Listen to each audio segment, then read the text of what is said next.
మీ personal interviews మరియు వ్యాపార ప్రకటనల కొరకు ఈ నెంబర్ని సంప్రదించండి. నమస్తే, వెల్కమ్ టు మనం టీవీ. ప్రస్తుతం మనతో పాటు ఉన్నారు న్యూట్రిషనిస్ట్ వనజ రామశెట్టి గారు. హలో మ్యామ్, నమస్తే. నమస్తే అమ్మ శివాని. అయితే మ్యామ్, స్లీప్ ప్యాటర్న్ గురించి మాట్లాడుతున్నాం. మోస్ట్లీ ఇప్పుడున్న దాంట్లో అయితే మనకు స్లీప్ చాలా అంటే చాలా ఇంపార్టెంట్. ఫుడ్ కంటే స్లీపే ఇంపార్టెంట్ అని చెప్పచ్చు. అయితే చాలా మందికి సరిగ్గా స్లీప్ ఉండట్లేదు. 5 hours 4 hours 3 hours అంతే. ఇంకా సో స్లీప్ తగ్గిపోవడం వల్ల మన ఏజ్ కూడా పెద్దగా కనిపిస్తుంది అంటారా? 100%. 1 week మనము పడుకోకపోయినా, సరిగా నిద్రపోకపోయినా ఫస్ట్ ఇంపాక్ట్ అయ్యేది మీ ఫేస్ మీద వ్రింకిల్స్ కనబడతాయి. మీకు కళ్ళ కింద ఫస్ట్ మొదలవుతుంది. కళ్ళ కింద ముడతలు, కళ్ళ కింద నల్లదనం. ఓకే, ఒక 40-50 ఏళ్ళు వచ్చాక అది కనపడడం ఇట్స్ వెరీ కామన్. బట్ యంగ్స్టర్స్లో అట్లా కనపడడం అనేది ఇట్స్ సంథింగ్ వరీయింగ్. కాబట్టి స్లీప్ వల్ల మెయిన్ ప్రాబ్లమ్స్ ఏంటంటే సరిగ్గా నిద్రపోకపోవడం వల్ల వచ్చే హార్ట్ స్ట్రోక్స్ కానివ్వండి, ఇవన్నీ. ఇప్పుడు ఒక బిజినెస్ మ్యాన్ ఉండేవాళ్ళు, it's a real story. Okay, అతను ఏమైనా పొద్దున్న 5 గంటలకి జిమ్కి వచ్చేసేవాళ్ళు. ఆయన మార్నింగ్ 5-5:30 జిమ్ ఎప్పుడైతే ఓపెన్ అవ్వరో 1 hour ఫుల్ వర్కౌట్ చేసుకొని వెళ్ళిపోయేవాడు. ఆయన వెళ్ళిపోయి మిగతా చాలా టాప్ నాచ్ బిజినెస్ మ్యాన్ అనమాట. అంత చేసి రెగ్యులర్గా అతను చూసే వాళ్ళందరూ ఎంత ఫిట్నెస్ ఫ్రీక్. అండ్ ఇంకొకటి ఏంటంటే, వాళ్ళ ఇంట్లో ఒక డెత్ అయితే కూడా అతను ఆ రోజు కూడా జిమ్ అనలా, వచ్చి జిమ్ చేసేసుకున్నాడు నెక్స్ట్ డే మార్నింగ్. చాలా మంది కొంచెం మార్నింగ్ పీరియడ్ అదే కొంచెం గ్రీఫ్లో ఉంటాము, 10 days ఎట్ వాళ్ళ ఇంట్లో ఒక డెత్ అయితే కూడా తన నెక్స్ట్ డే వచ్చి జిమ్ చేసేసుకుని వెళ్ళిపోయినా మేబీ ఒక 6-7 monthsకి ఆయనకు హార్ట్ స్ట్రోక్ వచ్చి చనిపోయాడు ఆయన.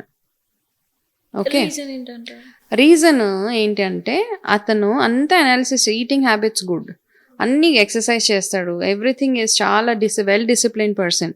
ఉప్పు కారాలు ఎంత ఆచితూచి. ఓన్లీ థింగ్ ఈజ్ రోజులో 3 hours పడుకునేవాడు ఆయన, 3-3.5 hours. ఓకే, ఆ 3-3.5 hours కూడా వెరీ డిస్టర్బ్డ్ స్లీప్లో ఉండేది. కాబట్టి స్లీప్ ఎంత పెద్ద రోల్ ప్లే చేస్తుంది చూడు మన లైఫ్లో. కాబట్టి స్లీప్లోనే మన బాడీ హీల్ అవుతుంది, మన సెల్స్ హీల్ అవుతాయి. కాబట్టి గుడ్ 6 to 8 hours స్లీప్ చాలా చాలా ఇంపార్టెంట్. అయితే ఆయుర్వేదాలో ఒక రొటీన్ చెప్తారు. ఓకే, ఆయుర్వేదాలో ఏం చెప్తారంటే, రాత్రి బిఫోర్ బై సన్రైజ్ సన్సెట్ అయ్యే లోపల అంతా తినేసి దాని తర్వాత 2.5 hours తర్వాత పడుకుని పోండి అంటే అరౌండ్ 8:30 అట్లా అవుతుంది కదా. అట్లా చెప్పేవాళ్ళు. కాకపోతే ఈ మధ్య కూడా బాగా రీసెర్చెస్ ఇవన్నీ అయిపోయిన తర్వాత, లైఫ్ స్టైల్స్ మారిపోయిన తర్వాత ఈ ఆయుర్వేద రొటీన్ ఒకప్పుడు బాగా వర్కౌట్ పనిచేసేది అందరికీ. బికాస్ ఎక్కువ మనకి యాక్టివిటీస్ ఎక్కువ ఉండేవి కదా, ఈ సోషల్ మీడియాలు కానీ టీవీలు ఇవన్నీ ఉండేవి కదా, అంత యాంత్రిక జీవితం లేదు అప్పుడు. కాకపోతే అవన్నీ అప్పుడు సెట్ అయ్యేవి. కానీ ఇప్పుడు అట్లా చెప్తే అంత డిసిప్లిన్ లైఫ్ ఎవరు లీడ్ చేస్తారు చెప్పు? ఇక అంటే అట్లా చెయ్యాలి అంటే మనం అన్ని వదిలేసుకొని సిటీ అవుట్స్కట్స్కి వెళ్ళిపోయి ఏదో ఎవరు ఏమి కనెక్షన్ లేకుండా అట్లాంటి వాళ్ళకి సెట్ అవుతుంది. ఈ వర్కింగ్ ఉమెన్కి కానీ, men and whoever is working corporate కల్చర్స్లో కానీ ఇప్పుడున్న బిజీ షెడ్యూల్స్లో అట్లాంటిది మనకి అస్సలు వర్కౌట్ అవ్వదు. అయితే అట్లా వర్కౌట్ అవ్వనప్పుడు నేను రోజు 9కి పడుకుంటాను. బట్ నా 9 నీకు 12 అవుతుందేమో, నీకు 12కే నిద్ర వస్తుంది కదా. సో ఇప్పుడు ఆ అండర్స్టాండింగ్కి అందరు న్యూట్రిషనిస్టులు కూడా we don't have a choice. Okay, కానీ ఫైనల్లీ 9 o'clock నిద్రపోండి అంటే పాపం వాళ్ళు వెళ్ళి మంచం మీద పడుకొని అటు ఇటు దొల్లి నిద్ర రాకపోయినా బట్ మార్నింగ్ పాపం అదే టైంకి లేవాలి. సో అట్లీస్ట్ ఏం చేయవచ్చు అంటే, ఎందుకంటే నా 9 o'clock maybe it's your 12 o'clock. నాకు 9కి నిద్ర వస్తుంది, నీకు 12కి నిద్ర వస్తుంది, 10:45కి నిద్ర వస్తుంది, లేకపోతే 1 గంటకి నిద్ర వస్తుంది. But whenever you are sleeping, give your body proper rest. నీ బాడీకి కంప్లీట్ రెస్ట్, నువ్వు నిద్రపోతే కంప్లీట్ రెస్ట్ ఉండేలాగా చూసుకోవాలి. Good 6 to 8 hours of sleep. 1 o'clock వరకు నాకు నిద్ర రాదని మళ్ళీ నేను మార్నింగ్ ఆఫీస్ ఉంది అంటే మీ బాడీ ప్యాటర్న్ని మార్చుకోండి అట్లా. అయితే నాకు ఇందులో చిన్న డౌట్ మ్యామ్. ఇప్పుడు ఏంటంటే కార్పొరేట్స్ వాళ్ళు నైట్ షిఫ్ట్స్ ఉన్న వాళ్ళు డే అంతా పడుకుంటారు, నైట్ షిఫ్ట్ లేని వాళ్ళు నైట్ అంతా పడుకుంటారు. సేమ్ అంటారా? అంటే మార్నింగ్ టు ఈవినింగ్ పడుకోవడం, నైట్ టు మార్నింగ్ పడుకోవడం. It is not the same. ఎందుకంటే ఇప్పుడు చూడు, మనకు చాయిస్ లేదు కదా. అది సేమ్ ఎట్లా అవుతుంది? నైట్ షిఫ్ట్ చేసే వాళ్ళందరికీ పాపం వాళ్ళకి రిథమ్ చేంజ్ అయిపోతుంది. They are almost working in US shift, UK షిఫ్ట్స్లో పనిచేస్తున్నారు. కాకపోతే మన ఇండియన్ సిస్టమ్కి అలవాటు అయిపోయిన బాడీ ఏం చేస్తుంది, సడన్గా నైట్ షిఫ్ట్ చేసే వాళ్ళకి ఇమీడియట్గా కొన్ని రోజులకు ఒబెసిటీ స్టార్ట్ అవుతుంది Obvious. కదా. ఒబెసిటీ వచ్చేస్తుంది. సో అట్లా ఉంటుంది. బట్ ఏం చేస్తారు, ఇంకా నైట్ అంతా మెలకుగా ఉండాలి. సెర్కేడియన్ రిథమ్ అంటాం, ఆ రిథమ్ అంతా మారిపోయింది వాళ్ళకి. దేర్స్ నో చాయిస్, వర్క్ కూడా ఇంపార్టెంటే కాబట్టి వాళ్ళకి చాయిస్ లేదు కాబట్టి at least give your body some rest in the day, అంతే, అదే చెప్పగలుగుతాం. అయితే అట్లా నైట్ షిఫ్ట్ డే షిఫ్ట్ ఉన్న వాళ్ళు వాళ్ళ ఈటింగ్ హ్యాబిట్స్ని కాస్త ట్వీక్ చేసుకుంటే అప్పుడు కొంచెంలో కొంచెము వాళ్ళకి హెల్త్ ఇష్యూస్ రాకుండా ఉంటదన్నమాట. ఓకే, అంటే వాళ్ళు ఏ టైంకి తింటున్నారు, నైట్ తింటున్నాం కాబట్టి 3 గంటలకు తినాలా అట్లా కాదు. So let them eat night shift. ఒకవేళ మీకు 10 గంటలకు నైట్ షిఫ్ట్ స్టార్ట్ అవుతుందంటే ఈట్ బై 7 o'clock. మళ్ళీ నెక్స్ట్ డే మార్నింగ్ బ్రేక్ఫాస్ట్ చేసి కాసేపు ఏదైనా యాక్టివిటీ చేసి నిద్రపోండి. సో అట్లీస్ట్ అంత చేసుకోవచ్చు మనం. ఈ స్లీప్ లోనే మ్యామ్ కొంతమందికి చిన్న సౌండ్ వచ్చినా ఏది వచ్చినా ప్రాపర్ స్లీప్ ఉండదు. ఈవెన్ నాకు కూడా అంతే, చిన్న సౌండ్ వచ్చినా జనరల్ గా పక్క వాళ్ళు కొద్ది ఇదైనా డీప్ స్లీప్ అనేది ఉండదు. సో ఎందుకంటారు అంటే కొంతమందిలో మళ్ళీ డీప్ స్లీప్ ఉంటది, కొంతమందిలో ఉండదు.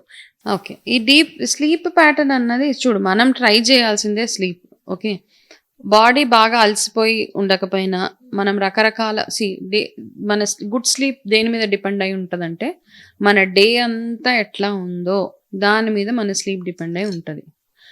If you had a very good day, full of appreciations, good work, good achievements ఉంటే you will go to bed in a happy manner కదా. అదే ఒక డిస్టర్బ్ డే ఉంది, రకరకాల ఇష్యూస్, రకరకాల ఫైట్స్, రకరకాల ఆందోళనలు ఉంటే నువ్వు అదే మైండ్ తోటి వెళ్ళినప్పుడు నీకు డెఫినెట్గా నీకు నిద్ర పట్టదు. Isn't it? So your sleep depends on me day ఎట్లా ఉందో దాని మీద మన స్లీప్ డిపెండ్ అయి ఉంటుంది. కాబట్టి make sure your day is good. Day అంటే ఏదో ఆడుతూ పాడుతూ నవ్వుతూ వెళ్ళిపోవడం కాదు. మీరు ఎంత ఫిజికల్గా యాక్టివ్గా ఉన్నారు, ఎట్లాంటి ఫుడ్ తింటున్నారు, ఎంత స్పైసెస్ మీ ఫుడ్లో యాడ్ చేస్తున్నారు, సో ఎంత అమౌంట్ ఆఫ్ నాన్ వెజ్, అంటే అరగని ఆహారం ఎంత తీసుకుంటున్నారు, మీ బాడీకి సూట్ అవ్వని పనులు ఏవేవి చేస్తున్నారు, అవన్నీ ఒకసారి ఆలోచించుకొని దాన్ని బేస్ చేసుకుని మీ స్లీప్ డిపెండ్ అయి ఉంటుంది. కాబట్టి చాలా ప్లేసెస్లో డాక్టర్స్ అండ్ న్యూట్రిషనిస్ట్ కంటే కూడా మీ డాక్టర్ మీరే. అవును, మీకే తెలుస్తుంది నా బాడీ నేను ఏం చేస్తున్నాను అన్నది. So be your own doctor for yourself. ఇప్పుడు అందరికి ఒక అవగాహన అనేది, ఒక నాలెడ్జ్ అందరికీ అనేది తెలుసు కదా, కానీ తెలిసినా మనం అవన్నీ ఫాలో అవ్వము. స్లీప్ గురించి మాట్లాడుకున్నాం కాబట్టి మ్యామ్, డార్క్ సర్కిల్స్, స్లీప్ లేకుండా ఖచ్చితంగా డార్క్ సర్కిల్స్. సో జనరల్ గా ఈ మధ్య యూత్ అమ్మాయిలు అయితే ఎక్కువగా, ఈవెన్ నేనైనా కావచ్చు, పడుకొని కానీ క్రీమ్స్ అవన్నీ మాత్రం ఎక్కువగా ఎఫర్ట్స్ పెట్టడం దాంట్లో ఉంటది మళ్ళీ. సో అవి ఎంత పెట్టినా ఒక పక్కన అంత పెద్దగా యూజ్ అవ్వట్లేదు. సో ఏం చేయాలి, మంచి చిట్కా చెప్పండి మ్యామ్. బేసిక్గా అండర్ ఐ డార్క్ సర్కిల్స్ అన్నది 100% నిద్ర లేకపోతే వస్తుంది, టైర్డ్నెస్ ఎక్కువగా ఉన్నా వస్తుంది, ట్రావెల్ ఎక్కువ చేసినా వస్తుంది. మేజర్ ఇంపార్టెంట్గా మీకు ఐరన్ డెఫిషియన్సీ ఉంటే బాడీలో ఫస్ట్ ఇంపాక్ట్ కళ్ళ అండర్ ఐ డార్క్ సర్కిల్స్ వస్తాయి. Okay, that's also directly link to your iron deficiency అనమాట. అందుకే ఫుడ్ మీద ఎక్కువ ఇప్పుడు ఎందుకు స్ట్రెస్ చేస్తాము అంటే మనం ఎక్స్టర్నల్ నిద్ర, వాకింగ్లు ఇవన్నీ ఎట్లానో ఎంత అవసరమో బాడీకి వెళ్ళాల్సిన ప్రాపర్ న్యూట్రిషన్ వెళ్ళినప్పుడు ఈ యాక్నేస్ కానీ, పింపుల్స్ కానీ, హెయిర్ లాసెస్ ఇవన్నీ కూడా మీకు విటమిన్ సరిగ్గా లేనప్పుడు, మన బాడీలో అడిక్వేట్గా కావాల్సిన విటమిన్స్, మినరల్స్ అవన్నీ ఉన్నప్పుడు అప్పుడప్పుడు నిద్ర పట్టకపోయినా దట్ విల్ మేనేజ్ మన బాడీలో ఉన్న vitamin, it will help to be okay అనమాట. మన బాడీని ఓకేగా హెల్దీగా ఉంచేలాగా హెల్ప్ చేస్తుంది.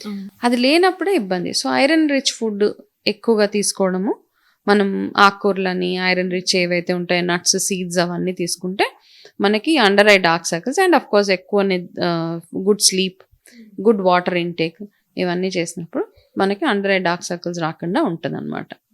ఓకే, సో అట్లానే ఇంకా అండర్ ఐ డార్క్ సర్కిల్స్ అలాగే ఉంటున్నాయి అంటే కనుక చిన్న హోమ్ రెమెడీ, బికాస్ కుంకుమ పువ్వు is one of the best options అనమాట. కాస్త కుంకుమ పువ్వు తీసుకొని దాన్ని ఒక చిన్న దేంట్లోనో ఒక క్రషర్ దాంట్లో వేసేసి దాంట్లో ఒక ఆల్మండ్, బాదం వేయండి. ఆ బాదం వేసి మెత్తగా దాని రెండింటిని కలిపి కొంచెం చిన్న క్రషర్తో, మిక్సీలో వేస్తే కుంకుమ పువ్వు ఎక్కడెక్కడికో ఎగిరిపోతుంది కదా, కాబట్టి బాదం పౌడర్, బాదంతో పాటు దీన్ని కూడా మెత్తగా క్రష్ చేసి ఆ క్రష్ చేసిన దాంట్లో కాస్త పచ్చిపాలు వేసేయండి. పచ్చిపాలు వేసి అదొక పేస్ట్ లాగా తయారవుతుంది కదా, అప్పుడు దాంట్లో హనీ, తేనె వేయండి. తేనె వేసి ఈ ఏదైతే ఈ ప్యాక్ ఉందో దాన్ని నీట్గా కళ్ళకి అండర్ ఐకి మెల్లిగా పెట్టుకొని ఒక 10-15 days అట్లా ట్రై చేస్తూ ఉంటే ఈ అండర్ ఐ డార్క్ సర్కిల్స్ కొంచెం తగ్గడానికి హెల్ప్ అవుతుంది. But at the same time proper నిద్ర కూడా అవసరం. వాటర్ ఇంటేక్ అన్ని ఇంకా. ఎస్